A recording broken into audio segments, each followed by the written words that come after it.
winding back to late 30s, early 40s. And so you were, in the war years, you were in grade school. Right, that's correct. Yeah. Second grade through. So you weren't going to sock hops and dances yet because you were too young. That's correct. Yeah, there was no, in grade school, under Catholic school taught by nuns, there was no socialization. Right. Even it was a co-ed school, though. Oh yeah, it's co-ed. Because there were, in my class, we had 10 kids. I happened to work out 5 girls, 5 boys. And no, there was no kissy face or you may like somebody. Yeah. But you're funny, though. I got to say that. It had nothing to do with me. There was a girl, it's probably 3rd grade, 4th grade.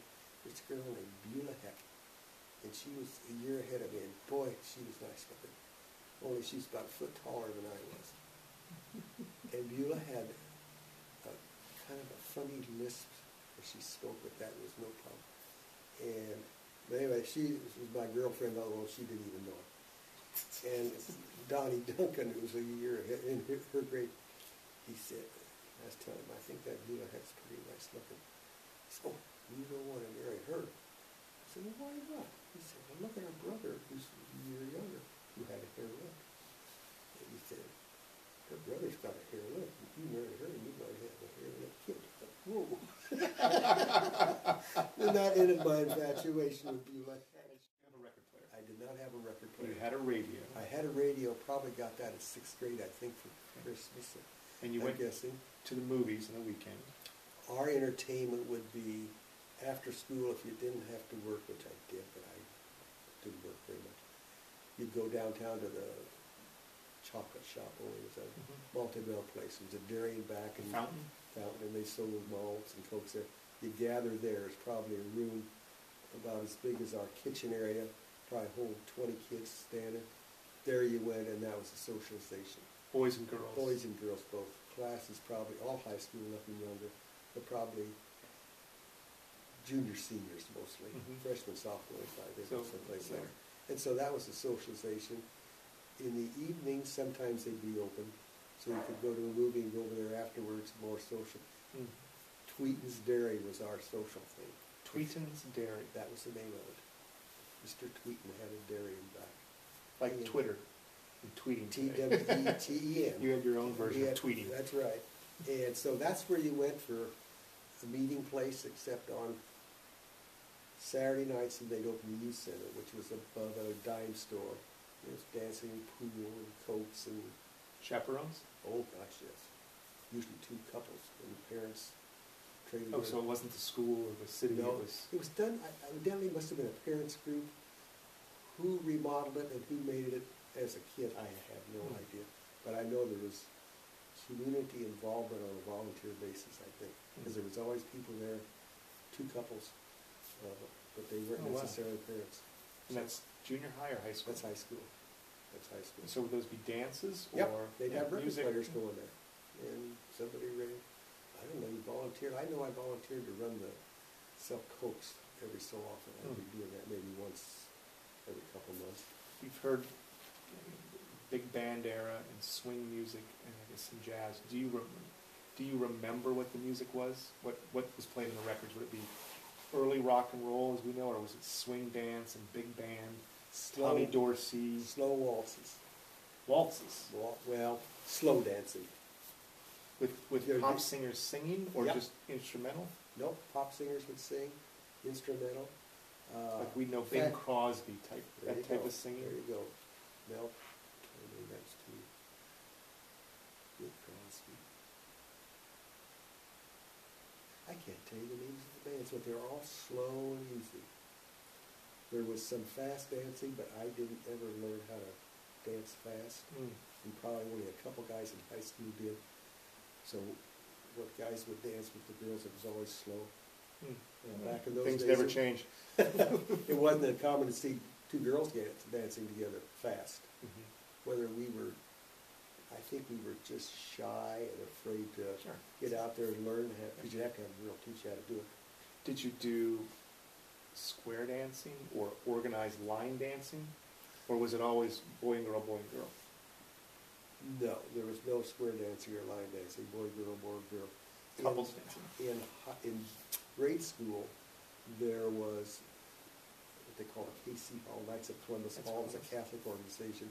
Sometimes they'd have Friday night dances, which would be square dances. It was a family thing. Mm-hmm. I can remember going there, not often, maybe a couple times a year, and Right. whole families would go. You'd do some square dancing there. So, but once you got into high school, So at the youth center, yeah, what did you wear? Did girls wear skirts?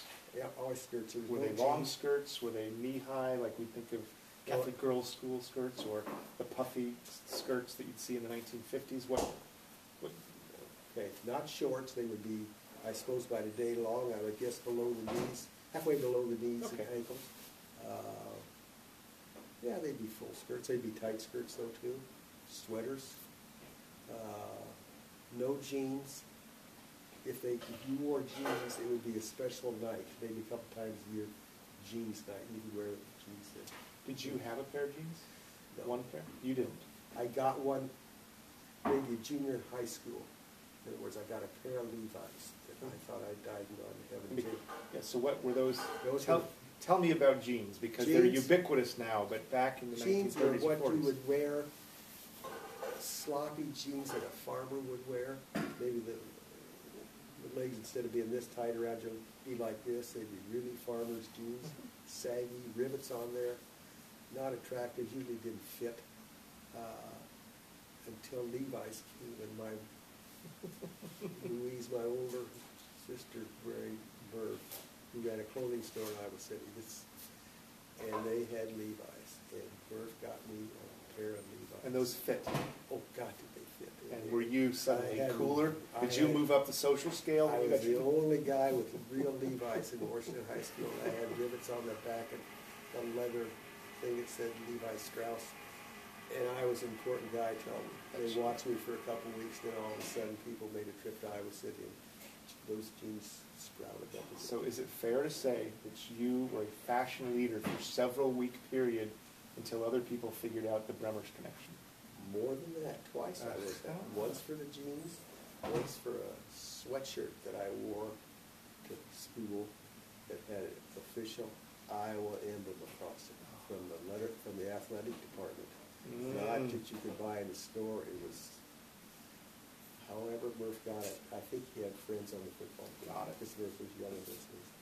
So that was another time I was a So community leader. if a grandchild is watching this, or a grandniece or grandnephew, they can, and they like stylish clothes, they can go back to the 1940s 40s. and know that at least twice you were Twice for I a was few in days the- or weeks, you were leading the fashion of charge in of Washington, Iowa. County. Yep. Cleanest city in Iowa. There you have go. to say that. In the city of We're the Iowa. tallest corner in the world, girls. Those are the two titans. And I was the big gun. Wow. Yeah. I did not know that. Yeah. Learn something all the time. So you'd have those dances. That was, you said that was every week, or usually, I think it was every week. was there, Times taken every, it could be twice a month, but I would guess it was weekly. did kids generally in high school have cars yet? Or was that rare? It was, the kids from the country did. They got to school generally driving their own car or pickup. Those of us in town, no. My buddy had one. I did not. I would get the car, this would be junior, senior high school, probably once a month. Meaning you'd borrow, I could ask the The folks truck? if I could take, not the truck, no, the truck was a big, yeah.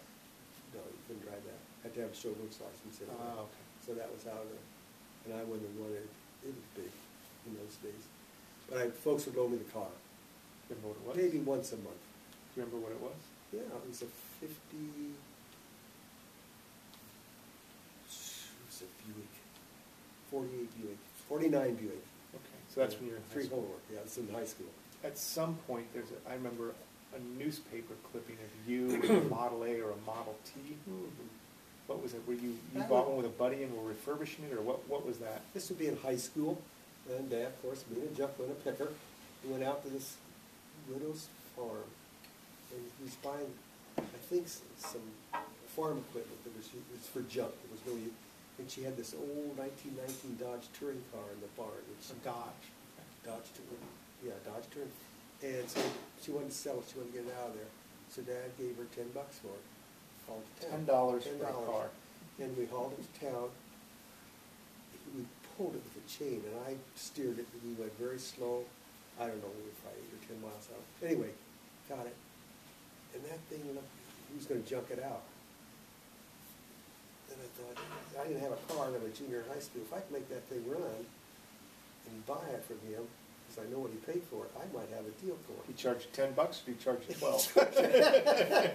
No, he charged me $10. It cost me $12. So I got a couple buddies who were along the same line, but they had cars. We all three went in and bought it. It cost us $12 for the license, $10 for the car, but we got to run without spending any money. It just needed. I can't remember if we took the carburetor apart or I don't know. We made it run, and I used that for. I got to have it since I didn't have a car, and I could park it in the garden after the. So we must have had it in the fall. The garden was done, and I take it, and the cops got after me once because it was old and made a lot of noise, and muffler went with the dog. And I just ignored them, and I kept driving, and they quit bugging me. You ignored the cops? Yeah. Well, you promised to fix it? I guess something like that. Told him you'd be done in 3 minutes. And this cop, was, my memory served, he was like 90 years old anyway. I think he stopped me just for something to do. So it didn't bother. But anyway, I had it for a year, and it was a fun deal. And we got written up in the paper. Yeah, I remember that. Yeah, that was our claim to fame. Yeah, and I looked at that just a few months ago. It's something back in the piles. But. So you had a pair of Levi's and a slick 1919 antique vehicle, and you told the cops to F off. So you were... Don't say it antique. It was a Dodge vintage Touring. Dodge Touring car. God, it was a vintage sports car. Yeah. And then, so it sat behind the house, and one day I came home from school in the early winter, and it wasn't there. Dad, what happened to that car? He said, a car dealer was coming through town, and he knew it was sitting here, and he bought it. I sold it to him. It's a Chicago dealer, or a car dealer in Chicago. I think he sold it for $25. He gave me the $25, but he made a decision to get it. I'm guessing my mom told him, I'm sick of that car in that backyard. I want it out of here. And he was the guy that had to get rid of. I'm guessing all that now. I don't know. But so I made a little teeny bit of money, but darn, that was a neat car. It probably worth $500. Probably worth $10,000, $20,000 today if I'd had a garage to stick it in. But that's the way the world works. But anyway, it's a good story. It was fun for a summer and a fall. But generally, high school, there were cars available. So if you. Yes. And I know Washington had the town square. What did you do in the cars? Did you go out in the country? Did you go out to each other's houses? What would you do? What would a teenager do with a car? If I had a car, I had a date. I was going to get to date night. Yeah, what was date night? I never had a car just to cruise around in. They wouldn't give it to me. So I had to have a reason to do it. Got it. Where was Ask I going? permission. What time I'm going to get home? All that sort of stuff. When you'd have a car, it'd be date night. Probably you were doing something special, dance or something. You had a reason that you needed a car, or it was raining maybe. Because the girlfriend lived maybe 6 or 8 blocks that way, so you'd walk to pick her up from my house, back to see a movie 4 blocks, so you didn't need a car. Right. So most of the time it was a movie date or go to the youth center, dance date. Okay. You didn't walk. So So that's just the way it was. It was a special deal to get it.